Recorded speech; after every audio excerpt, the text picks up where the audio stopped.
tells of the discovery of a race of giants in modern-day France.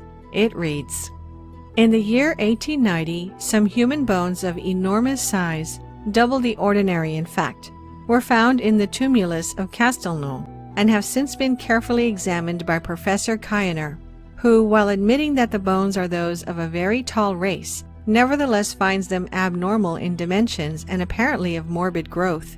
They undoubtedly reopen the question of the giants of antiquity, but do not furnish evidence to decide it." You have no idea how many more newspaper articles we found. There were discoveries of giants all across the globe, and today, scientists and archaeologists pretend this never even happened. This article, titled "When Giants Roamed Earth," talks about the historical discoveries of giants from the time of the Roman Empire to the 19th century. Here's what it reads. "The past was more prolific in the production of giants than the present. In 1830, one of these giants, who is exhibited at Rouen, was 10 feet high, and the giant Galabra, brought from Arabia to Rome in the time of Claudius Caesar, was the same height. Phanom, who lived in the time of Eugene II, was 11½ feet in height. The Chevalier Scrogg, in his journey to the Peak Tenerife, found in one of the caverns of that mountain the head of a giant who had 60 teeth and who was not less than 15 feet high. The giant Ferragus, slain by Orlando, the nephew of Charlemagne, according to reports, was 28 feet high. In 1814, near Saint Gernat, was found the tomb of the giant Isolant, who was not less than 30 feet high. In 1590, near Rouen, was found a skeleton whose head held a bushel of corn, and which was 19 feet in height. The giant Bacchart was 22 feet high. In 1623, near the castle in Dauphine, a tomb was found 30 feet long, 16 feet wide, and 8 feet high, on which were cut in gray stone the words, Cantologus Rex.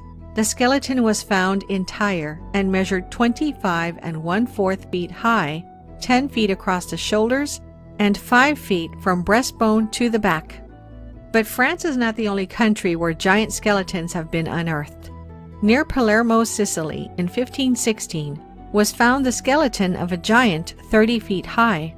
Near Magrino, on the same island, in 1816, was found the skeleton of a giant of 30 feet, whose head was the size of a hogshead, and each tooth weighed 5 ounces. Although back in the days these discoveries were made public, once the discovered skeletons were brought to the respected museums and historical institutions, they completely disappeared and no one ever talked about them again. Here is a map of all reports of giants in North America. It's truly astonishing how many of them are there. Almost all of the discoveries end up in the Smithsonian Institute, and we all know how good they are at covering up major discoveries. There are also supposed reports of the Smithsonian purchasing giant skeletons excavated by citizens, which then disappeared, never to be heard from again. The Smithsonian even had a special division for exploring ancient mounds and supposed giant burial sites. One famous discovery of a giant, which was also covered up by the Smithsonian, is the San Diego giant from 1895, which was an 8-foot 4-inch tall mummified giant. There was even a picture of the giant mummy, which was shown in many newspapers. The mummy was inspected by many scientists. After his inspection, the San Diego giant was purchased by the Smithsonian. 13 years later, in 1908, when the mummy was being exhibited, the Smithsonian ran some tests and suddenly dismissed it as a hoax, saying it was made from gelatin. The fact that it took that long, and after spending so much money to acquire it, plus the fact that it was carefully inspected by experts 13 years earlier, does suggest there may be more to this story than meets the eye.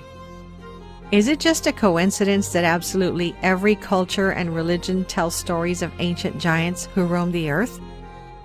The Sumerian civilization, which was said to have begun in approximately 6000 BC, tells of a race of giants which ruled over the Sumerians. and there are many depictions of them. Sumerian records speak of a giant king by the name of Gilgamesh, who ruled for 126 years.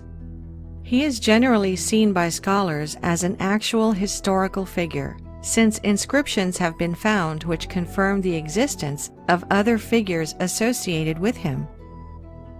In ancient Egypt, there are hundreds of depictions of giants, and the Egyptian records describe the old pharaoh dynasties to be a race of tall giants, and hundreds of giant sarcophaguses were also found. But the mummies there had been long looted. This unusual story, with a headline, "Prehistoric Egyptian Giants," was reported in multiple newspapers and reads, in 1881, when Professor Timmerman was engaged in exploring the ruins of an ancient temple of Isis on the banks of the Nile, 16 miles below Najar Jafard, he opened a row of tombs in which some prehistoric race of giants had been buried. The smallest skeleton out of some 60 odd, which were examined during the time Timmerman was excavating at Najar Jafard, measured 7 feet and 8 inches in length, and the largest 11 feet 1 inch. Memorial tablets were discovered in great numbers, but there was no record that even hinted that they were in the memory of men of extraordinary size. It is believed that the tombs date back to the year 1043 BC. According to the German newspaper Bild, an entrepreneur named Gregor Spory took a number of photos of a mummified giant finger in 1988. The owner of the finger was a retired grave robber who found the finger in an undisclosed tomb. The finger is nearly 14 inches long, and if it is genuine, it belonged to someone estimated to have been between 15 and 16 feet tall. The owner of the finger had a certificate to say that the finger was authentic, together with an X-ray image. Later, when Spory returned to Egypt to purchase the finger, the owner had disappeared, leaving us only with the photographs of this discovery. The Book of Genesis, which is the first book of the Hebrew Bible and the Old Testament, tells us the story of an ancient giant race called the Nephilim. Apparently, the Watchers, who were fallen angels, interbred with the women on earth, and as a result, the Nephilim giants were born. We know that these ancient manuscripts describe the Great Deluge, a massive flood which, according to scientific data, really happened. If the biblical flood was real, could the Nephilim giants also be real? The stories about giants don't end there. Every Native American tribe tells of the times when giants used to rule North America, and there were brutal wars between the giants and the Native Americans. The tribes had to unite together against a group of red-haired cannibalistic giants and fought them to extinction. The existence of giants could certainly explain some of the massive megalithic structures around the world, like the Stone of the South at Baalbek, Lebanon, which weighs at a staggering 1,242 tons. On Mount Shoria in southern Siberia, researchers have found an absolutely massive wall of granite stones. Some of these gigantic granite stones are estimated to weigh more than 3,000 tons, more than double the weight of those in Lebanon. It's interesting to note that the original name for Stonehenge was the Giant's Dance, or the Giant's Ring. Stonehenge is a later Saxon name that translates to the Hanging Stones. Giants are also part of the Celtic mythology, the Greek and Roman mythology, the Hindus, Buddhists, Norse, and even in the Japanese Shinto folklore. There are many historical accounts of giants as well. Flavius Josephus, a first-century Jewish scholar and historian, wrote this: "For which reason they removed their camp to Hebron, and when they had taken it, they slew all the inhabitants. There were till then left the race of giants, who had bodies so large and countenances so entirely different from other men that they were surprising to the sight and terrible to the hearing. The bones of these men are still shown to this very day, unlike to any credible relations of other men." During the 1500s, when the Spanish navigators were exploring the coast of the Americas, sightings of live giants were also sighted. 3 captains of Spanish ships reported these taller-than-average native people on their expeditions to America, as well as Sir Francis Drake, Captain John Smith, and several other notable eyewitnesses. This is what Captain John Smith wrote about them. The Sasquasahanogues are a giant-like people. They measured the calf of the largest man's leg and found it 3/4 of a yard about, and all the rest of his limbs were in proportion. In 1519, Spanish explorer Alonso Alvarez de Pineda was mapping the coastline of the Gulf Coast, marking the various rivers, bays, landmarks, and potential ports. Not far from where the river empties into the Gulf of Mexico, he found a large town and near it some 40 native villages. He described seeing many giants living in this village, and curiously, a race of tiny pygmies was also living there. Pineda described the tribes that settled near the Mississippi River as a race of giants from 10 to 11 palms in height and a race of pygmies only 5 or 6 palms high. Perhaps the most intriguing and widely known tale of real giants in the age of exploration began with an account concerning none other than the great Portuguese explorer Ferdinand Magellan.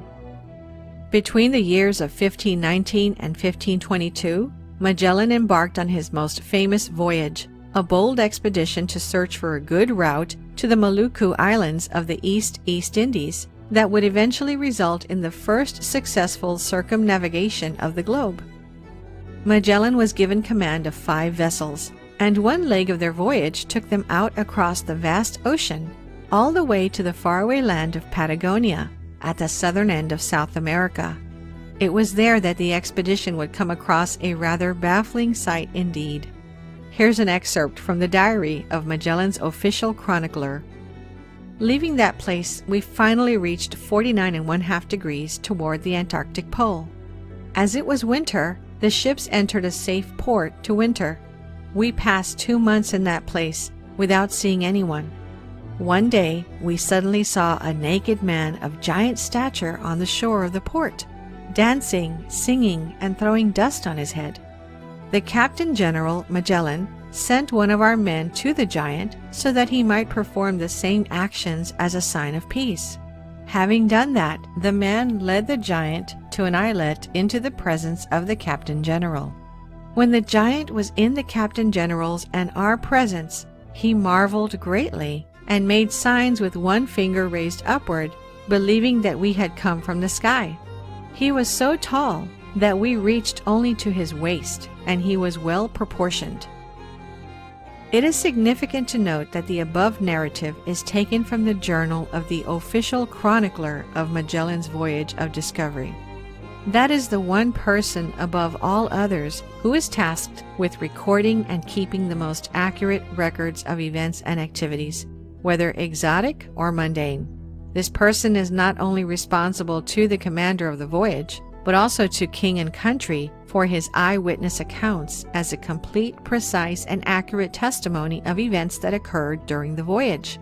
Based on his position and responsibilities alone, his first-hand eyewitness testimony of encounters with giants must be taken as factual information by an unimpeachable witness. To do otherwise is to trivialize the importance of the chronicler's fundamental accountability.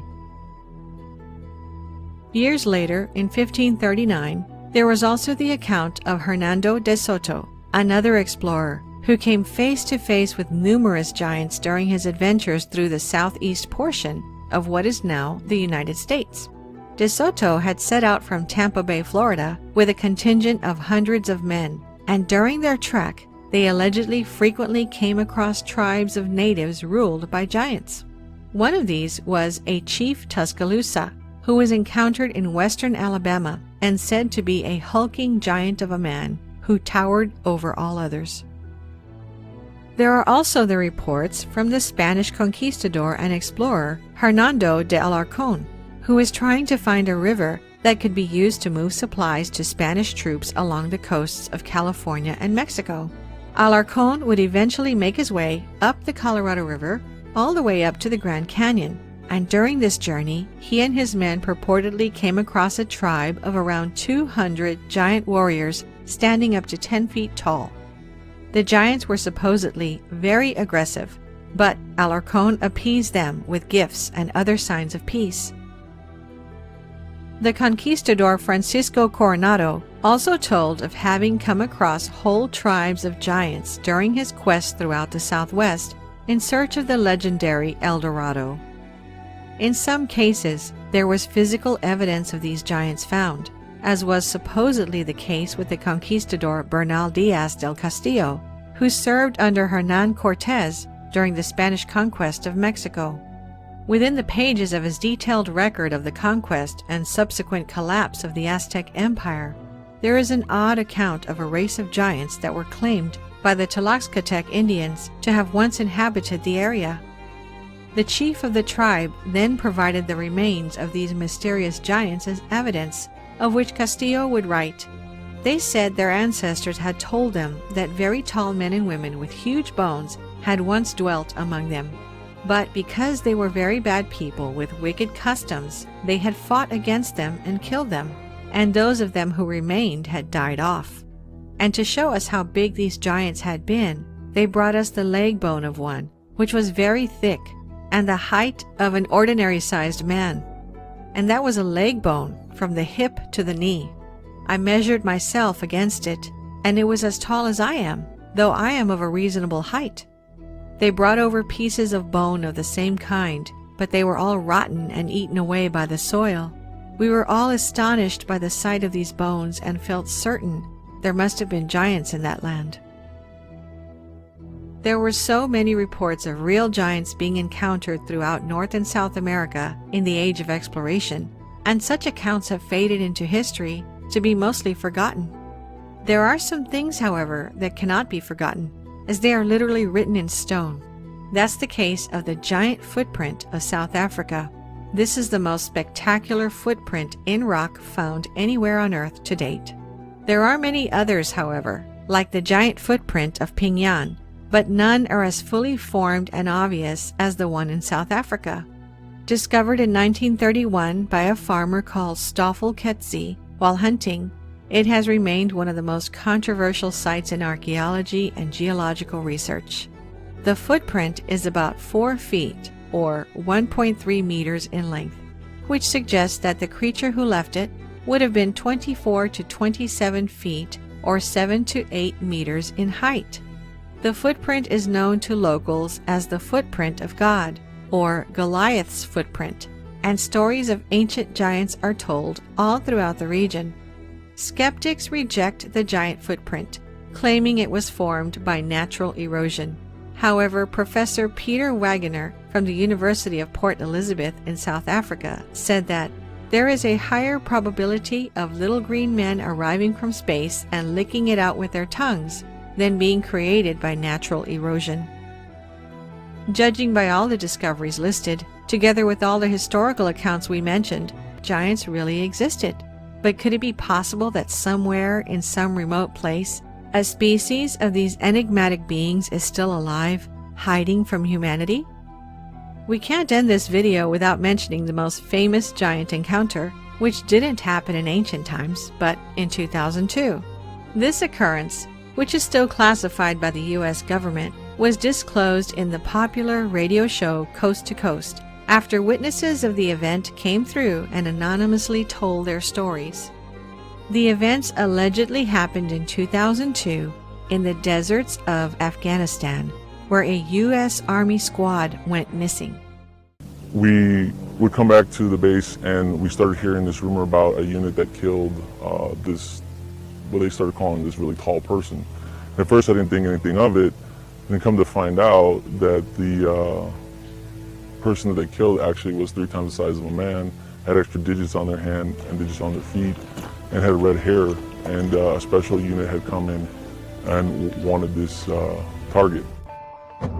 You were in Afghanistan in 2002, and you were called into a very remote section of Afghanistan because a patrol had basically gone missing. Exactly. Okay, exactly. there's no villages around nothing. For miles. Right. So it's very remote. Yeah, very remote. So we flew in. about 4 kilometers. We're hiking through the same area where they were supposed to make one of their checkpoints, one of their rally points. And before we'd left, there was all kinds of what happened with the ambush, but that was even odd because at the point of the ambush, you would call for maybe close air support, something, okay? There was no calls made, just off the grid. So we're coming down a mountainside, and it was a nice path, a goat path. As we bent around this corner, you could see this opening of the cave. There's a cave as we're coming around. And then I see there's a lot of rocks, which is another oddity, and then bone matter. When I'm not close enough to identify what kind of bones, but I did see something I knew was a piece of our communications equipment. So instantly we're thinking ambush, maybe animal, could be anything. And there was enough room in front of this cave, but it had a sheer drop off. But there was enough room that we actually got into a decent dispersal in case of ambush. You see something coming out of the cave, and it's moving with a speed and agility that catches you off guard. Everybody. And he comes out. It was a man at least 12 to 15 feet in height. This is a monster. Red beard, then his hair was longish past the shoulder, a scarlet red, and Dan runs at him and starts shooting, which broke all of us into the reality. Because it was So surreal. now your training is kicking in. Oh yeah, Okay. muscle memory, complete muscle memory. While Dan is moving at him, another bro of mine's laying down fire, and I start firing. He skewers Dan. He's now got him on this pike. It went through him. And he's still got him, and he's coming after more. We all just clicked in. I don't know what it was, but I remember we're all like, shoot him in the face, shoot him in the face. Our weapons components were M4s, we had 308s, and we had Barrett 50s. This is sounding longer than it took. We're talking 30 seconds. And he's taking multiple hits, and is still moving. He talked about this giant being 1,100 pounds, anywhere from 10 to 15 feet long, and it was killed. It was apparently shot somewhere in a cave in Afghanistan, but before it was shot, it lunged at several of our troops, our soldiers. It may have even gorged somebody. It was just a bizarre story, and it just sounds like the Nephilim from the Bible. And you have to assume that the giant is not alone, that the giant is not the only being living on this planet. There's got to be a whole school of them somewhere. Maybe he's got a female mate. Maybe he's got children. Who knows? Unfortunate that he had to attack our soldiers rather than be somewhat peaceful, but I guess that comes with the territory. Dan was dead. Okay. And Wyatt is a good man, probably one of the best men I know, now dead. Before I'd left, they were already starting what they call a 9-line, which is a medevac request. They're sending out a medevac request, then all of a sudden it's not a medevac request. All of a sudden we had a helicopter show up because, like I told you, it was a large precipice and a sheer drop. So the helicopter just came up from the drop. They had dropped netting, which is like cargo netting. It's like squares. We were told we had to bundle him up. And we get another bigger helicopter, but it's almost like a Jolly Green Giant used to look back in the day that could get, through this area. Because the mountains, you gotta remember, Chinooks could only go in certain places because they had enough lift. Mm-hmm. And so we got him on there. The thing was too big. We couldn't move it. It smelled worse than a skunk. A corpse that's been around for a while. Really fell. Oh, it was like a combination because of the, how do you put that, the persistence of a skunk smell. But once the helicopter came in, dropped its little hook, and off he goes. The communication was sent out that we had a very large, possible human creature. There you are in the hills of Afghanistan. How many troop members are you with? We had 6 on my crew, and when we say hills of Afghanistan, for us, we did not fly into the wilderness. We actually flew into a base. I guess this thing was transloaded out of the mountains by a CH-47. What I could see that it did have the 6 fingers. I remember taking my foot up and placing it up next to its foot, and it was extremely large. We estimated at about 12 feet, give or take. What I can tell you is the weight of the thing. Basically, it was approximately 1,500 pounds when it was getting on the aircraft. Now, if you take away the pallet weight and all the rigging that we had to hold this thing down, we figured it was around 1,100 pounds. Of course we're upset. That's a given, okay? We lost a very good guy. But add to that, you're discussing something that even in our after action report, they're saying rewrite it. And we had to rewrite it the way they wanted. How many fingers? 6 fingers toes. and 6 toes. And the nails were weird because if you see somebody that ever has, I don't know what it's called, but it's Like a fungus on fungus on the nails, how they get pointy and they're like gnarly. That's what they look like. And people have a right to know about this stuff. I mean, if there are 15-footers or 18-footers roaming the planet, and our military has brought them down, I mean, we have a right as American citizens. I mean, this isn't classified military stuff. This is something that we need to know, and it points back to the biblical prophetic narrative. What are your thoughts on that? I think here's my personal opinion. My personal opinion is if it points that the Bible is accurate, they don't want it. If it goes against Darwinian evolution, it's not to be spoken of. So you're out in the boonies running around looking for high-value targets. Correct. And we're doing those operations, and as we're getting into firefights, we're getting into different scrimmages, you want to put it that way, we would come back to the base and we started hearing this rumor about a unit that killed this, what they started calling this really tall person. At first I didn't think anything of it, and then come to find out that the person that they killed actually was 3 times the size of a man, had extra digits on their hand and digits on their feet, and had red hair, and a special unit had come in and wanted this target. Well, we'd heard that they had killed this thing inside a cave, or the mouth of a cave, and it was common knowledge among the military to hear this. Now, when you say common knowledge, what do you mean? I mean, how does that work? Years later, to come to find out, when I had returned from Afghanistan and had met other military members that had not been there in the operations with me, if you would bring up the Giant of Kandahar, they knew about it. When you first hear it, you're thinking like, this has got to be a joke, this has got to be a hoax.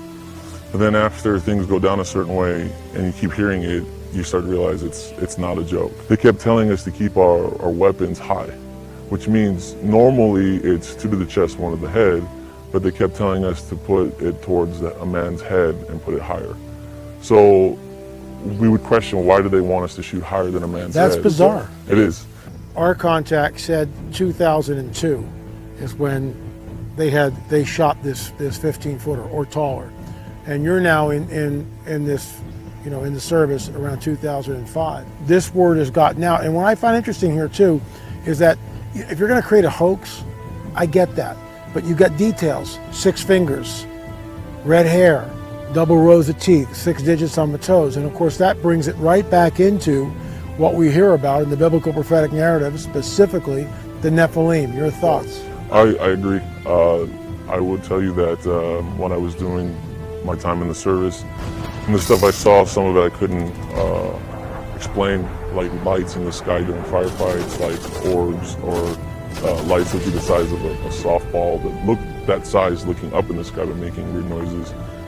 And even going to Iraq myself and being near Haditha Dam and seeing the prisoners underneath the dam, and the prisoners would scream and there'd be this awful feeling underneath the dam, and then later finding out in the Bible that an angel's locked underneath there, where it talks about. And this Haditha Dam is the Euphrates. Is Euphrates, and there's correct. an angel supposedly locked underneath the Euphrates, Correct. which is released in the book of Revelation. Correct.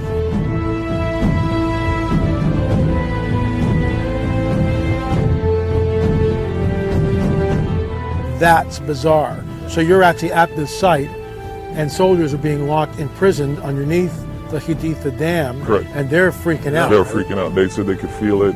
In fact, the people who would guard them they would draw straws to see who would actually take them. No one wanted to go down. Nobody wants to go down. Going back to Afghanistan, we would hear these things. We would hear the locals talk about rumors of these giants. What would the locals say? How would they talk about it? They say that they lived in the caves and they would eat people, and They were cannibals. they were cannibals. If there was a living giant hiding for so many years in the caves of Afghanistan without being discovered, we must assume that this giant must not be the only one living on this planet. Surely there must be others somewhere out there. This mysterious creature was caught on camera in the desert of Portugal a few years ago. Could it be another giant hiding from mankind? Thinking about all the classified discoveries out there, we should be lucky to know that dinosaurs existed. If that was kept a secret, who would actually believe that creatures over 175 feet in height used to exist? And if we know for a fact that giant reptiles, giant birds, giant fish, and giant plants used to exist on Earth, is it so hard to believe that giant humanoids also existed and perhaps still do? We'll leave the answer to you and end this video with this amazing quote from Mark Twain stating, "Truth is stranger than fiction, but it is because fiction is obliged to stick to possibilities. Truth isn't."